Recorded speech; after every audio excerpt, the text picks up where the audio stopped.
Samantala, binaha ang Tent City ng tinutuluyan ng mga biktima ng Bagyong Yolanda sa Tacloban City at may live report si Jam Sisante. Jam!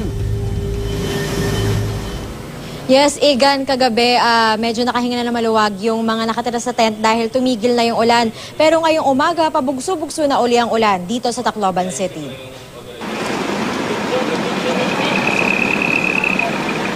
Sagabal sa pagbangon ng mga sinalanta ng Bagyong Yolanda sa Tacloban City ang masamang panahon.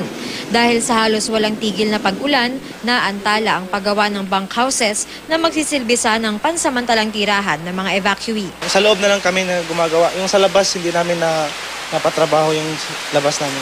Ang titirahin sana namin ngayon yung toilets, pero medyo maulan, hindi namin kayang gawin yun. Pero hanggang katapusan ng Enero pa naman ang deadline para matapos ang proyekto.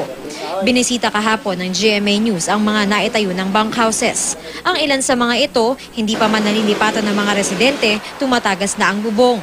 Pero nangako ang kontraktor na aayusin ito. Kami mismo ng mga kontraktor, mag-iikot kami, titingnan namin yung mga defects. Then pagkatapos nun, i-rectify namin isa-isa. Then tapos yung DPWH naman, magpapansisting din sila.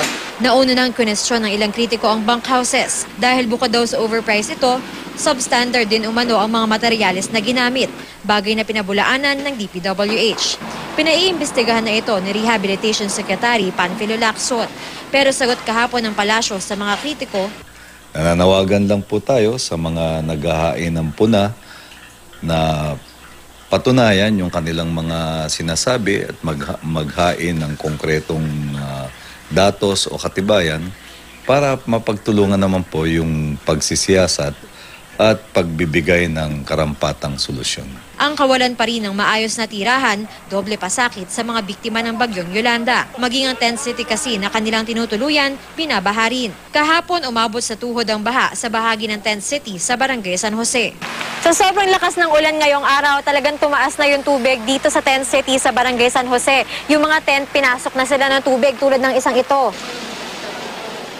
Kaya yung mga nakatira dito, lumipat na raw sa ibang bahay. Kaya naman ang ilang residente, nagkusa ng ilipat ang kanilang mga tent sa mas mataas na lugar. Pero may ilang hindi agad nakalikas, tulad ni Roslyn at ang kanyang 5 buwang sanggol. Baka magkasakit, mahirap ngayon magkasakit kasi yung mga medisina ngayon, wala dito na mga stock. Igan, yung mga nakatira doon sa binahang bahagi ng tent city sa Barangay San Jose ay inilipat daw muna doon sa Astrodome. Yung mga tent nila ililipat naman daw ng lokal na pamahalaan sa mas mataas na lugar. Igan. Maraming salamat, Jam Sisante.